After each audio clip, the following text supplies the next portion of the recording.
Question number 24 देखिए जी, socks shoes property का नाम दिया गया, draw an analogy between the statement A B inverse is equal to B inverse A inverse and the act of putting on and taking off your socks and shoes.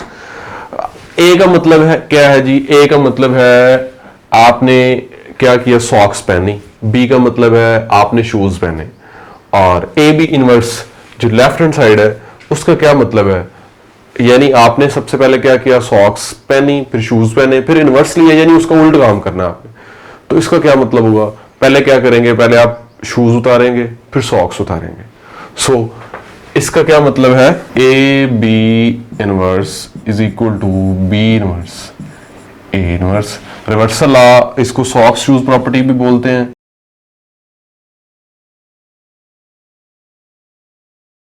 A B inverse is equal to B inverse A inverse. A क्या मतलब है, आपने socks पहननी है। B का मतलब है आपने शूज पहनने। ए बी का मतलब है पहले सॉक्स पहने फिर शूज पहने। ए बी इनवर्स का मतलब क्या है, इसका उल्ट काम करना है आपने। वो क्या होगा, सबसे पहले आपको क्या करना पड़ेगा, आपको शूज उतारने पड़ेंगे और फिर आपको सॉक्स उतारने पड़ेंगे। तो लेफ्ट हैंड साइड का मतलब भी वही है, और राइट हैंड साइड पे क्या लिखा हुआ है, वही लिखा हुआ है, बी इनवर्स। बी क्या है, बी आपके शूज है। इनवर्स का मतलब, बी का मतलब शूज पहनना है और बी इनवर्स का मतलब शूज उतारना होगा। तो पहले शूज उतारेंगे। ए इनवर्स, ए का मतलब क्या है, सॉक्स पहनना, तो ए इनवर्स का मतलब क्या होगा, सॉक्स उतारना। तो शूज उतारेंगे और फिर सॉक्स उतारेंगे। सो ये A B inverse is equal to B inverse, और सॉक्स एंड शूज पहनना और उतारना ये एक दूसरे के साथ इस तरह से रिलेट करते हैं। नेक्स्ट हमने क्या करना है, find distinct non identity elements A and B from a non abelian group G such that A B inverse is equal to A inverse B inverse. अब जो आपके पास ग्रुप्स अबेलियन होते हैं उस केस में ये जो रिवर्सल लॉ है, या जिसको आप सॉक्स शूज प्रॉपर्टी कह रहे हैं, वो तो ये है A B inverse is equal to B inverse A inverse हर टाइप के ग्रुप्स के लिए। लेकिन अगर ग्रुप अबेलियन है तो फिर यहां पे तो ए इनवर्स बी इनवर्स आ जाएगा, यानी अबेलियन ग्रुप्स में तो ऐसा भी होता है, ऐसा ही होगा। अब क्या हमने यहां पे क्या करना है, हमने नॉन अबेलियन ग्रुप में एक ऐसी एग्जांपल ढूंढनी है जिसके लिए ये बात होल्ड करती है। Find distinct non identity elements A and B from a non abelian group such that A B inverse is equal to A inverse B inverse. उसके बाद हमने एक ऐसी एग्जांपल ढूंढनी है that shows in a group it is possible to have ab power minus 2 is not equal to b raised to power minus 2 a raised to power minus 2. What would be the appropriate name for the group property? तो इस वो हम next बाद में देखेंगे। ये हम property को जरा नाम पहले दे लेते हैं। यहां पे क्या है, कितने एलिमेंट्स हैं, 3 एलिमेंट्स हैं। तो आप ऐसे कर लें, इस प्रॉपर्टी का नाम रख लें आप सॉक्स शूज लेसेस। यानी सबसे पहले आप सॉक्स पहनेंगे फिर शूज पहनेंगे फिर लेसेस बांधेंगे। और इनवर्स का मतलब क्या है, आपने इसका उल्टा काम करना है। तो राइट हैंड साइड पे क्या है, सी इनवर्स, आप पहले लेसेस खोलेंगे फिर आप शूज उतारेंगे फिर आप सॉक्स उतारेंगे। तो ये आप इसको नाम दे सकते हैं अपनी मर्जी से, कोई और नाम भी दे सकते हैं। तो मैंने इसको नाम दिया है सॉक्स शूज लेसेस, कि पहले आप सॉक्स पहनेंगे फिर शूज पहनेंगे फिर लेसेस बांधेंगे। इनवर्स का मतलब है पहले लेसेस खोलेंगे फिर शूज उतारेंगे फिर आप सॉक्स उतारेंगे। तो इस प्रॉपर्टी का नाम क्या फिर बना, A B C inverse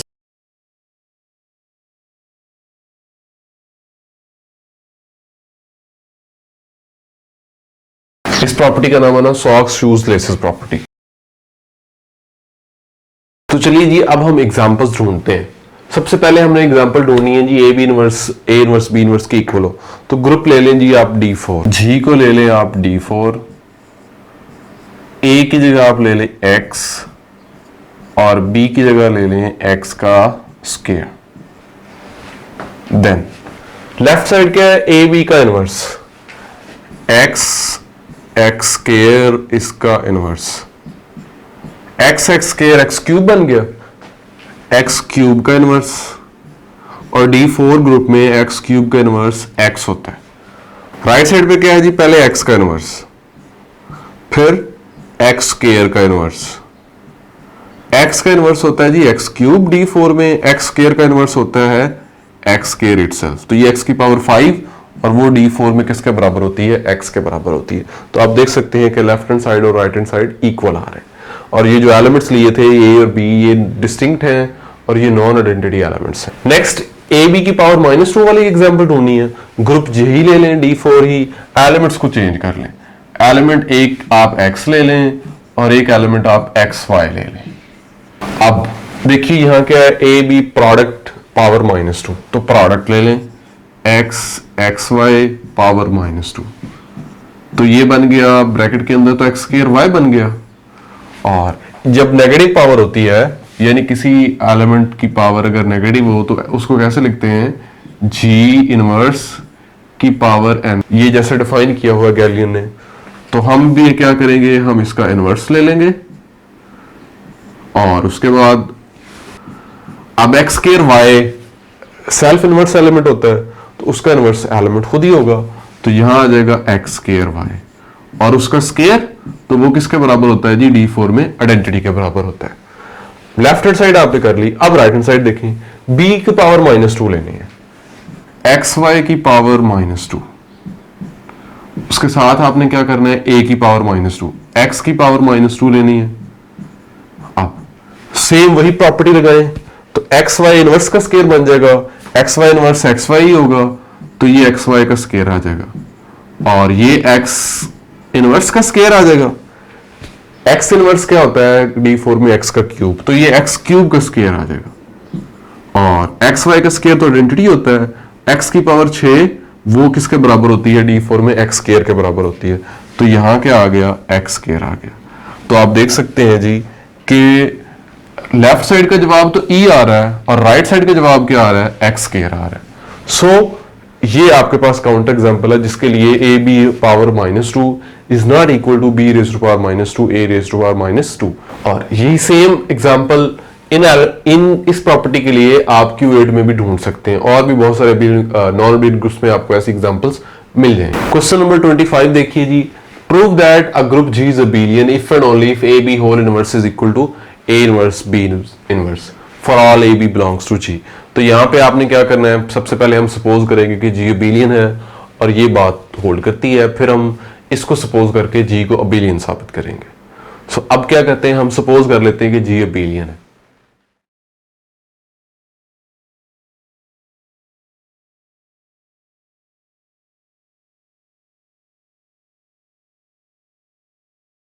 suppose कर लिया कि G अबेलियन है। अगर G अबेलियन है तो ग्रुप के तमाम एलिमेंट्स AB के लिए AB और BA इक्वल होंगे for all AB belongs to G। अब हमने क्या करना है, हमने AB का इनवर्स ढूंढना है, यहाँ पे उसको एक इस एलिमेंट के इक्वल साबित करना है, तो हमें इनवर्स की जरूरत पड़ेगी। तो यहां दोनों साइड्स पे आप इनवर्स ले लें, ये आ जाएगा BA का इनवर्स। उसके बाद यहां पे सॉक्स शूज प्रॉपर्टी लगाएं तो पहले क्या आ जाएगा, A का इनवर्स और फिर क्या आ जाएगा, B का इनवर्स। और आप ये देख रहे हैं कि ये ए बी हमने कौन से एलिमेंट्स लिए थे, ग्रुप के तमाम एलिमेंट्स।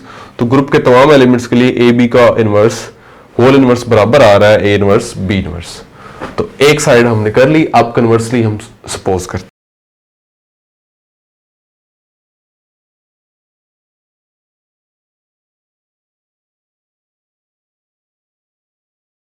कन्वर्सली हमने सपोज कर लिया कि A B whole inverse is equal to A inverse B inverse. हमने क्या बनाना है, हमने साबित करना है कि जी अबेलियन है, यानी मुझे ये साबित करना है इस चीज का इस्तेमाल करते हुए कि ए बी और बी ए बराबर है। इससे मैंने ए बी एलिमेंट बनाना है, बी ए एलिमेंट बनाना है। तो क्या करते हैं जी, कंसिडर कर लें इसको, consider A inverse B inverse का इनवर्स। इस बात को कंसिडर कर लें, इसका फायदा क्या होगा कि जब हम इस प्रॉपर्टी का इस्तेमाल करेंगे और फिर रिवर्स सॉक्स चूज प्रॉपर्टी का इस्तेमाल करेंगे तो हमारे पास एलिमेंट्स ए बी और बी ए अपीयर हो जाएंगे। तो कंसिडर कर लिया इसको ए इनवर्स बी इनवर्स के इनवर्स को, यूजिंग दिस प्रॉपर्टी ये किसके बराबर होगा जी, ए इनवर्स बी इनवर्स का इनवर्स ए बी ग्रुप के कोई आर्बिट्ररी एलिमेंट्स हैं। तो वो प्रॉपर्टी वो क्या कह रही है कि पहले वाले एलिमेंट का इनवर्स फिर दूसरे वाले एलिमेंट का इनवर्स। तो पहला वाला एलिमेंट क्या है जी, ए इनवर्स का इनवर्स। दूसरा एलिमेंट क्या है जी, बी इनवर्स, उसका भी क्या कर लेंगे, इनवर्स ले लेंगे। लेफ्ट साइड पे आप क्या करें, लेफ्ट साइड पे आप सॉक्स शूज प्रॉपर्टी लगाएं। तो पहले आ जाएगा बी इनवर्स का इनवर्स, देन आ जाएगा ए इनवर्स का इनवर्स, और इधर ये देखें जी ए इनवर्स का इनवर्स आ रहा है तो वो क्या होता है, वो ए ही होता है। किसी भी एलिमेंट ए के लिए अगर कोई ग्रुप का एलिमेंट है तो उसके इनवर्स का जो इनवर्स है वो क्या होता है, ए होता है। ये हम शॉर्टली आगे प्रूफ भी इसको करेंगे। तो ये ए आ गया और ये आपका क्या आ गया, बी आ गया। सिमिलरली यहां क्या आ गया, बी, और यहां क्या आ गया, ए आ गया। तो बी ए किसके बराबर आ गया, ए बी के लिए। और ए और बी चूंकि ग्रुप के आर्बिट्रेरी एलिमेंट्स थे, फिक्स नहीं थे, तो इसलिए हम कह सकते हैं कि ये बात जो होल्ड कर रही है ये ग्रुप के तमाम एलिमेंट्स ए बी के लिए होल्ड कर रही है। So for all A B belongs to G के लिए ऐसा हो रहा है कि ए बी और बी ए इक्वल आ गए। तो यहां से हम ये बात कहेंगे कि जी इज अबेलियन। क्वेश्चन 26 देखिए जी, prove that in a group A inverse का इनवर्स क्या है, A, for all A belongs to G, कि जी के तमाम एलिमेंट्स ए के लिए किसी एलिमेंट ए का इनवर्स लें फिर उसका इनवर्स लें तो वो एलिमेंट ए ही आता है। तो हम कैसे साबित करेंगे कि किसी एलिमेंट का इनवर्स ये होता है, यानी हमें कैसे पता चलता है कि x का इनवर्स y है। तो इनवर्स की क्या डेफिनेशन है जी, अगर x और y एक दूसरे के इनवर्सेस हैं तो आप x को y से ऑपरेट करें, y को x से ऑपरेट करें, तो जवाब क्या आता है, आइडेंटिटी आता है। अगर ऐसा हो रहा हो कि x y ऑपरेट करें, y को x से ऑपरेट करें और जवाब आइडेंटिटी आ जाए, तो इसका मतलब होता है कि या तो x बराबर है y के इनवर्स के, और या फिर हम ये भी कह सकते हैं y बराबर है x के इनवर्स के। तो हम दोनों बातें कह सकते हैं, वो दोनों एलिमेंट एक दूसरे के इनवर्सेस कहलाते हैं। अब हमने क्या करना है, हमने a इनवर्स का इनवर्स a साबित करना है। यानी ऐसे देख लें कि हमने ये बात करनी है a इनवर्स का इनवर्स बराबर a। आप ऐसे समझे कि ये आपका x है, ये आपका y है, उसके साथ कंपेयर करें, ये समझ लें आपका x है, ये समझ लें y है। x के इनवर्स को y के बराबर लाने का मतलब क्या है कि आपने देखना है कि x y और y x किसके बराबर आ जाए, आइडेंटिटी आ। तो हम x y प्रोडक्ट कंसीडर करते हैं। x क्या है, a इनवर्स, y क्या है, a। तो ये क्या आ गया, ये तो आइडेंटिटी आ गया, क्योंकि एक एलिमेंट a है एक उसका इनवर्स है, दोनों ऑपरेट हो रहे हैं, तो जवाब क्या आ गया, आइडेंटिटी आ गया। अब हमने क्या करना है, अब हमने y x भी करना है। तो पहले y उसके बाद x, तो ये भी क्या आ गया, आइडेंटिटी आ गई। यानी x y y x दोनों आइडेंटिटी आ रहे हैं, तो फिर हम x को y इनवर्स लिख सकते हैं या हम y को x इनवर्स लिख सकते हैं। तो अब मैं क्या कर सकता हूं, अब मैं x को y इनवर्स लिख सकता हूं या y इनवर्स को x लिख सकता हूं। अब मैं क्या करूंगा, अब मैं वो चीज लिख लूंगा यहां से, यानी x का इनवर्स लिया तो y आ गया, तो इसका मतलब है ये एलिमेंट x है, इसका इनवर्स लिया मैंने तो वो क्या आ गया, y, और y क्या है यहां पे मेरा, वो a है। तो यही बात मुझे रिक्वायर्ड